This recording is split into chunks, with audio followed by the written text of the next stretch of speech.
इराणवरच्या हल्ल्यांना उपाध्यक्ष JD. Vance यांचा विरोध होता आणि हल्ल्यापूर्वी व्हाईट हाऊसमध्ये प्रमुख पदाधिकाऱ्यांची त्यांनी मतं देखील घेतली असल्याची माहिती समोर येते आहे। व्हान्स यांचा बैठकीमध्ये विरोध होता, मात्र जाहीरपणे या युद्धाला त्यांनी पाठिंबा दिला। ट्रम्प यांना व्हान्स यांची मतंही आवडली नव्हती। व्हान्स हे संशयखोर आहेत आणि विजयाबद्दल सचिंत आहेत अशी ट्रम्प यांनी टीका केली होती।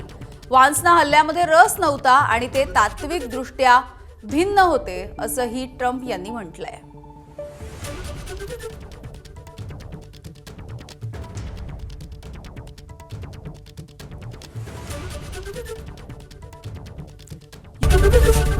एबीपी माझा, उघडा डोळे बघा नीट।